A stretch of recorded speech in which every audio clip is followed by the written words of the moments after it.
লাহৰী ঘাটত ওলাইছে লোনৰ দালাল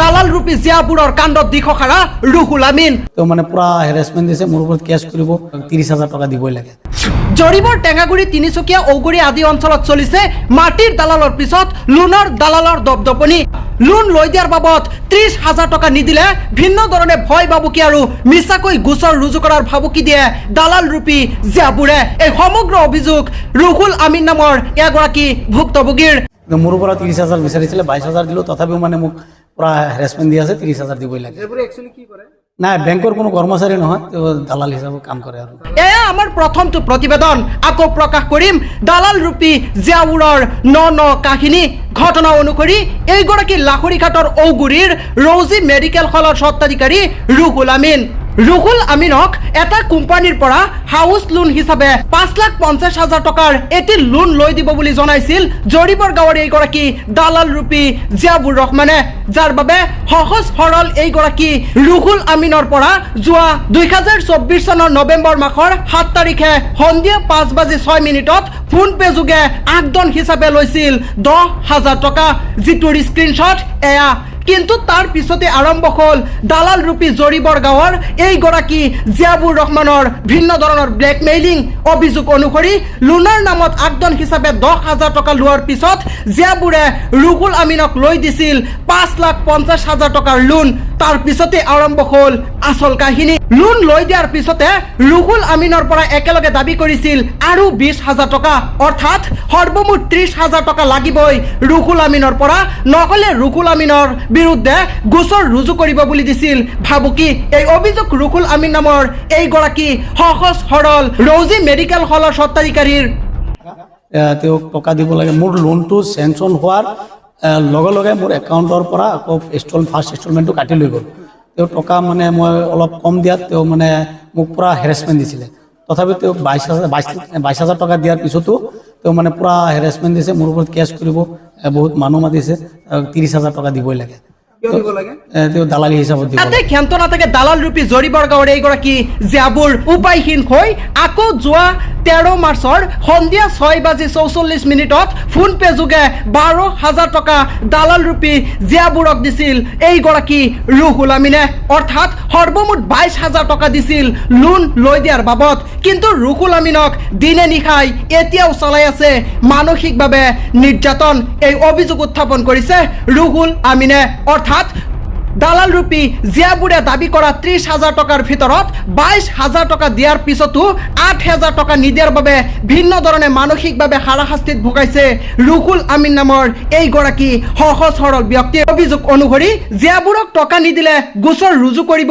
ৰুহুল আমিনৰ বিৰুদ্ধে কিন্তু কোম্পানীত ভুক্তভোগী ৰুহুল আমিনে খবৰ লোৱাত কৈছে এটকাও দিব নালাগে কোনো দালালক পিছে জিয়াবুৰৰ এটাই কথা টকা নিদিলে দিব গোচৰ দিয়ে ভিন্ন ধৰণৰ ভাবুকি উপায়হীন হৈ ৰুহুল আমিন নামৰ এইগৰাকী ভুক্তভোগীয়ে কাষ চাপিছে সংবাদ মাধ্যমৰ জৰিবৰৰ জিয়াবুৰ তেখেতে মোক এটা লোন দিয়াৰ বাবদ লোন লৈ দিব বুলি মন্নপূৰ্ণম বেংকৰ পৰা মোক পৰা টকা বিচাৰিছিলে 30,000 পিছত লোনটো মোৰ চেংচন হোৱা কথা আছিলে 7.5 লাখ পিছত মোৰ 5.5 লাখ টকা তেওঁক টকা দিব লাগে মোৰ লোনটো চেংচন হোৱাৰ লগে লগে মোৰ একাউণ্টৰ পৰা আকৌ ফাৰ্ষ্ট ইনষ্টলমেণ্টটো কাটি লৈ গ'ল তেওঁ টকা মানে মই অলপ কম দিয়াত তেওঁ মানে মোক পুৰা হেৰাসমেণ্ট দিছিলে তথাপি তেওঁ 22,000 টকা দিয়াৰ পিছতো তেওঁ মানে পুৰা হেৰাসমেণ্ট দিছে মোৰ ওপৰত কেছ কৰিব বহুত মানুহ মাতিছে 30,000 টকা দিবই লাগে তেওঁ দালালি হিচাপত দিব লাগে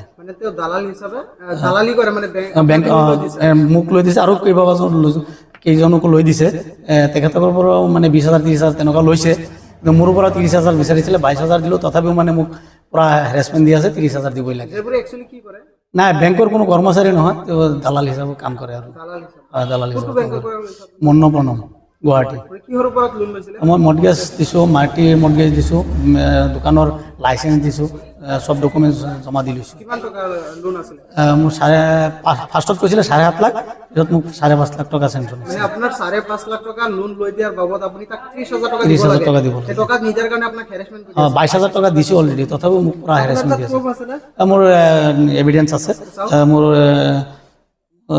দেখুৱাই আছোঁ এইবোৰ মোৰ একাউণ্টত দিছোঁ টকাখিনি এইটো চাওক, এইটো হ'ল 12,000 টকা, এইটো আৰু চাওক এইটো হ'ল 10,000 টকা, এইটো চাওক 10,000 টকা, এইটো আপনি 10,000 জিয়াউর রহমানক দিছিলে হয় 10,000 টাকা 10,000 টকা, আৰু এইটো চাওক 12,000 টকা, এইটো 12,000 একাউণ্টত দিছোঁ।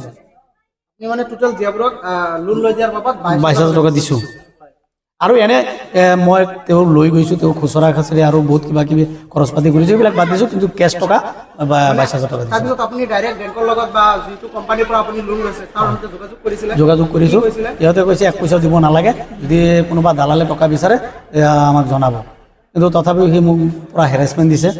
পিছত মানুহকেইজনক ধৰি আনি মানে কৈ মেলি তথাপি 22,000, ফাৰ্ষ্টত 12,000, পিছত 10,000, পিছত 12,000, 22,000 টকা দিছোঁ। মানে এতিয়াও আপোনাক হেৰাসমেণ্ট কৰি পূৰা হেৰেছমেণ্ট। এতিয়াও মানে আৰু 8,000 টকা দিব লাগে, 30,000 দিবই লাগে। তো আপুনি কিবা গোচৰ দিব বুলি ভাবিছে নেকি? তেনেকুৱা গোচৰ দিয়া নাই মই। তেনেকুৱা যদি তেওঁ আৰু হেৰেছমেণ্ট দিয়ে তেতিয়া মই আইনৰ সহায় ল'ম আৰু। আইনৰ সহায় ল'ব। তো আপুনি এতিয়া কি বিচাৰে?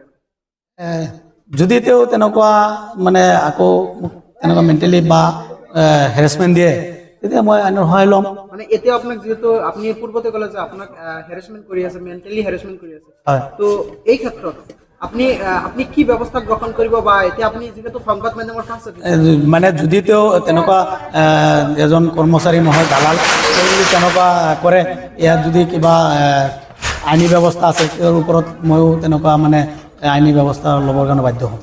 তো আপোনাক কিবা ভয় পাব কি কৰিব দিয়ে? ভয় পাব কি মানে মোৰ ওপৰত কেছ কৰিব, এইটো মানে বহুত কিবা কিবি কিয় কেছ কৰিব? টকা 30,000 দিয়া নাই, টকা 30,000 দিব লাগে, মানে আপোনাক কৈছিল যে টকা 30,000 লাগিব, 30,000 লাগিব ডিমাণ্ড কৰিছে।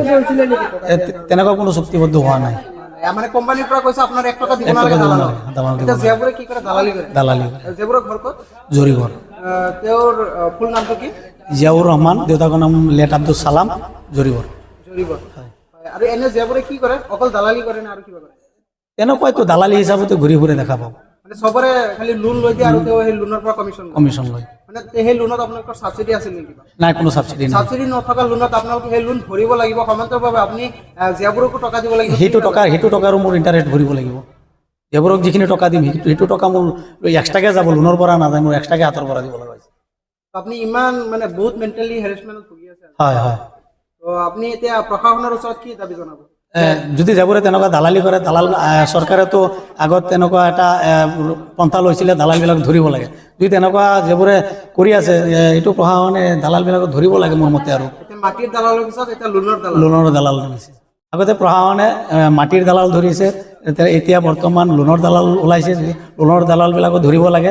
আৰু মই সকলোকে কওঁ যাতে মানে লোনৰ দালালবিলাকৰ ওচৰত কোনো কাষ নাচাপে, আৰু সচেতন নাগৰিকে যদি কাৰোবাৰ লোনৰ প্ৰয়োজন হয় ডাইৰেক্ট বেংকৰ লগত যোগাযোগ কৰিব লাগে, কোনো দালালৰ কাষ চাপিব। পিছে এতিয়া প্ৰশ্ন হয়, কেতিয়া নিশেষ হ'ব এইগৰাকী দালালৰ দপদপনি? জৰিবৰ, টেঙাগুৰি, তিনিচুকীয়া, ফুৰাগাঁও, ঔগুৰি আদি অঞ্চলত এইগৰাকী দালালৰ দপদপনি প্ৰশাসনে কেতিয়া নিশেষ কৰিব, সেয়া পৰৱৰ্তী সময়ত লক্ষণীয় হ'ব।